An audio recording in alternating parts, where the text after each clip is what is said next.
ฝ่ายปกครองแล้วก็ลูกศิษย์ในฐานะที่เป็นศิษย์ใกล้ชิดก็ดีหรืออาจจะคิดว่า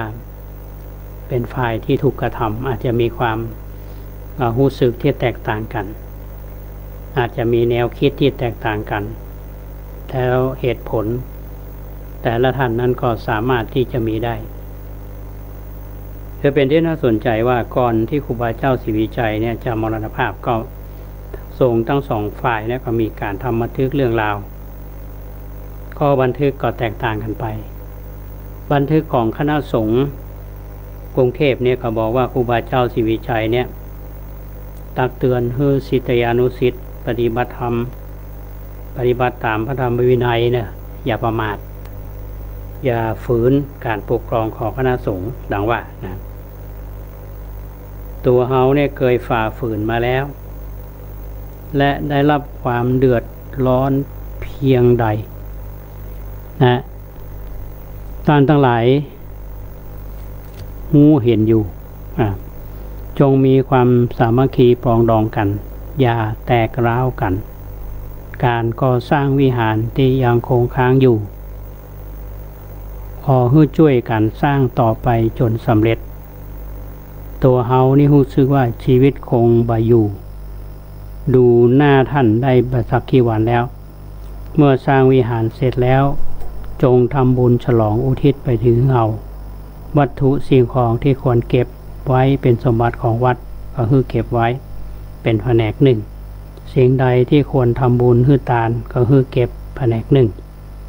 อันนี้เป็นบันทึกของคณะสงฆ์ในฝ่ายกรุงเทพนะระวังบันทึกคำครูบาที่ธรรมจุดมุ่งหมายของผู้ที่บันทึกเนี่ยก็เพื่อที่จะให้สงฆ์เนี่ยได้มีความทั้งสองฝ่ายเนี่ยปรองดอง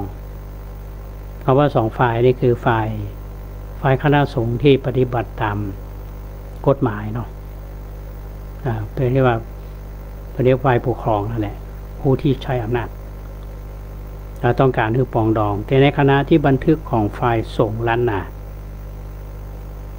บ่มีข้อความใดเลยที่จะระบุไว้ให้สามัคคีปรองดองกันอย่าแตกร้าวอย่างส่อสุภาภาเพื่อนใดบันทึกไว้ในหนังสือชีวิตและงานครูบาเจ้าศรีวิชัยตอนหนึ่งว่าหากชีวิตเฮานี่สิ้นสุดลงเฮาขอย้ำอีกครั้งบ่าขอให้พวกท่านจงตั้งหน้าสร้างสิ่งที่เฮายังมาสร้างบัดเสร็จเนี่ยให้เรียบร้อยและจะไปลืมหลังจากที่เฮาได้สิ้นชีวิตเนี่ยพวกท่านจงเอาน้ำผึ้ง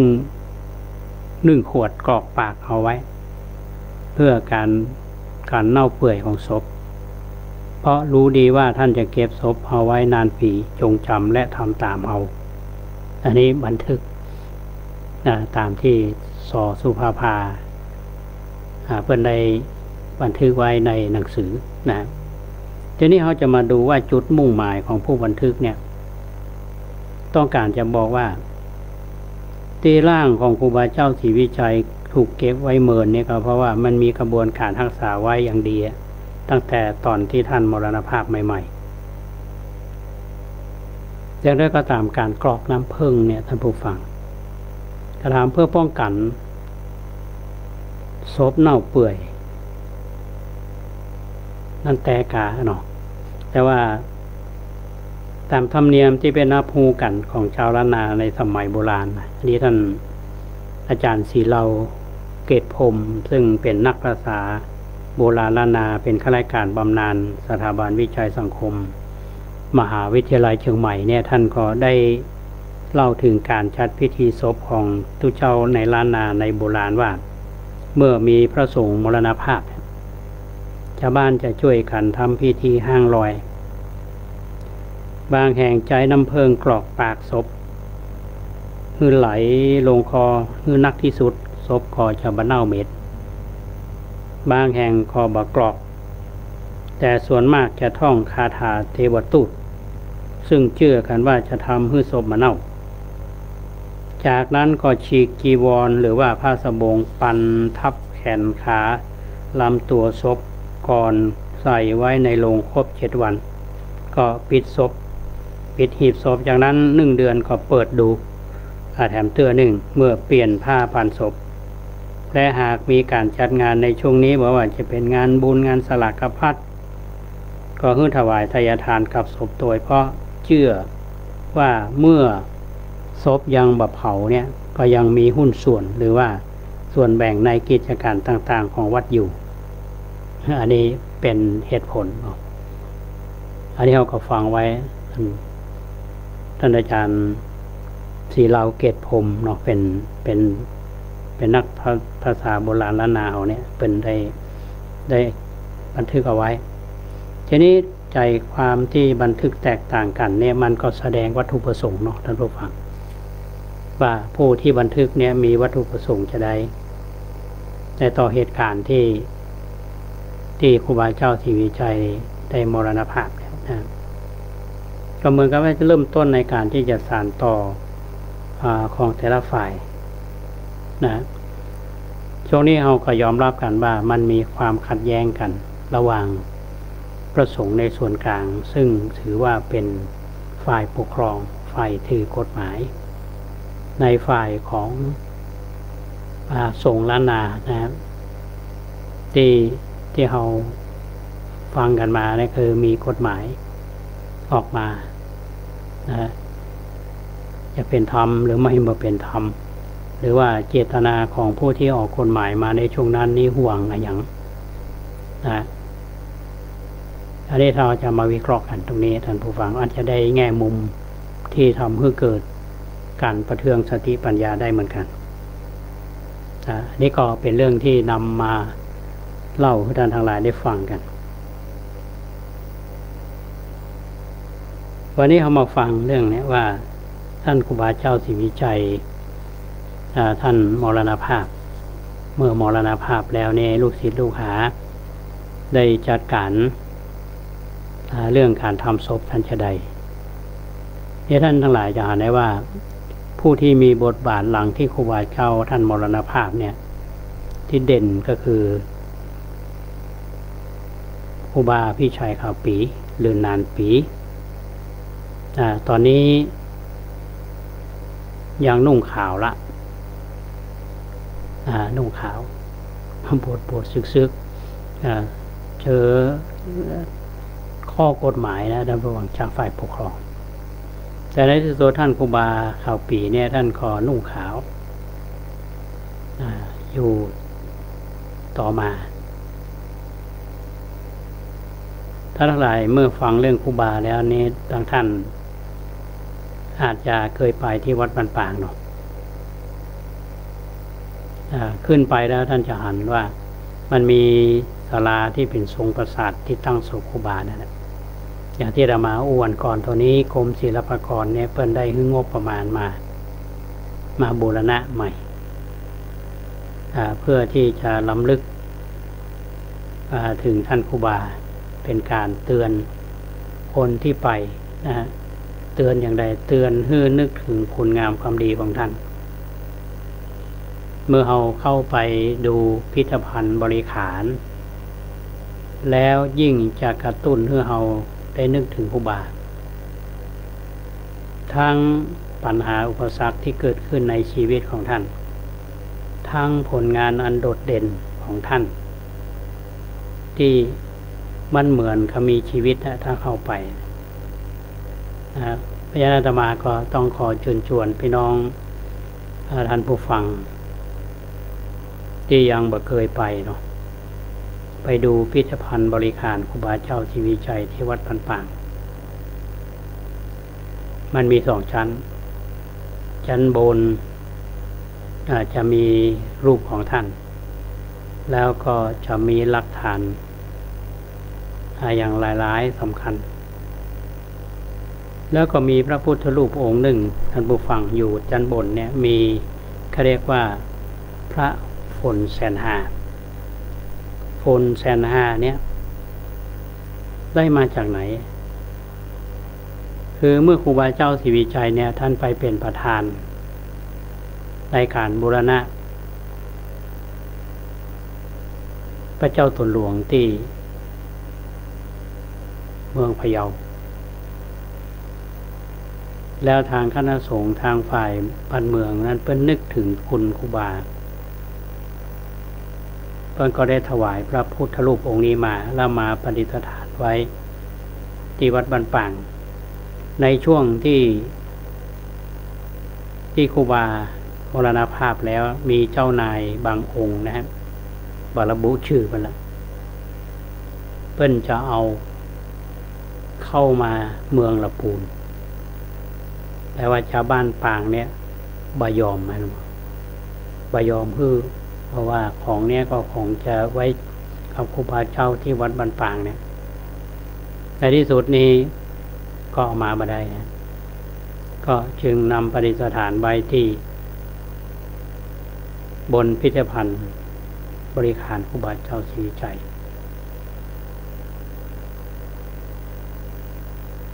ท่านทั้งหลายฟังอาตมาเนาะแต่ท่านไปหาของจริงเนี่ยท่านจะเอาจะถึงและก็ต้องขอบคุณนะขอบคุณไผคือคนต้นกึศในการทำพิพิธภัณฑ์บริขารเนี่ยคือท่านอานันต์พุทธธรรมโมเพราะว่าบางคนอาจจะคิดท่านไปในแง่ลบก็มีเนาะแต่ท่านมีความตั้งใจในการที่จะสร้างสิ่งเหล่านี้มาในที่สุดเมื่อเสร็จแล้วนี่ท่านก็บ่ได้อยู่วัดบ้านป่างท่านก็พลิกไปอยู่พะเยาเหมือนเก่าแล้วท่านตอนนี้ท่านก็ได้ละสังขารละท่านมรณภาพภายใน1 วันนั้นก็เอาศพไปฝังเอาไว้นะครูบาเจ้าศรีวิชัยก็มรณภาพไปเหมือนละคนที่กึศท่านครูบาอานันต์พุทธธรรมโมเนี่ยก็ท่านก็มรณภาพไปแล้วเอาไปท่านอาจจะนึกถึงคนหลายๆคนว่าท่านสร้างสิ่งเหล่านี้มาเหลือให้ไผเหลือให้หมู่เฮาเนี่ยทุกฝั่งได้เรียนรู้ได้ศึกษากันเป็นการเตือนสติเตือนใจได้เรียนรู้ว่าคนที่มีชีวิตอยู่เนี่ยอย่างครูบาเจ้าศรีวิชัยเฮาเนี่ยโดนเปิ้นโดนคดีตั้ง6 คดีเนาะเรียกว่าที่ก่อนที่ทั้งที่ตั้งใจในการที่จะบำเพ็ญคุณงามความดีสร้างให้เมืองละปูนนี่เฮาบ่เท่าใดนะสร้างให้เมืองเชียงใหม่เฮาเนี่ยนักกว่าและเมืองอื่นก็นักเพราะอย่างถ้ามองคนท่านผู้ฟังถ้าคนละปูนนี่เนาะคนเมืองลี้เนี่ยสมัยนั้นมันจะมีเงินอย่างมันก็คนตุกชาวบ้านเนี่ยบ่มีกำลังเงินเท่าใดแต่กำลังศรัทธาเยอะที่มีต่อบาทโดยเฉพาะพี่น้องปากาขยอนมีความศรัทธาในตัวครูบามากทีนี้พอมาอยู่ในเมืองคนที่มีข้าราชการก็ดีนักการเมืองก็ดีพ่อค้าก็ดีทุกคนที่มามอบตัวเป็นกับครูบาเนี่ยจะมอบด้วยเป็นความเป็นลูกศิษย์ 100% เนี่ยหรือไม่บางคนอาจจะมาเข้ามาแฝงผลประโยชน์พ่อค้าก็หวังผลประโยชน์อันนี้ถ้าว่าไปลูกศิษย์ก็เป็นขายครัวก็เอานักการเมืองก็อาศัยบารมีครูบาสร้างผลงานเพื่องานการเมืองของเขานี่จะเข้าสู่เป้าหมายอันนี้ก็เป็นความชอบธรรมที่เขาทำแต่ในที่สุดนี้ครูบาก็โดนแรงปะทะจากสังคมก็เราฟีดแบ็กมาแต่ท่านก็อยู่ด้วยความอดทนท่านได้ตั้งเขาเรียกว่าอธิษฐานไว้แล้วว่าจะเป็นพระโพธิสัตว์เพราะฉะนั้นในที่สุดเนี่ยท่านก็เมื่อร่างกายไปบ่ไหวแล้วเนี่ยท่านก็ต้องถอยมาอยู่ในบ้านเกิด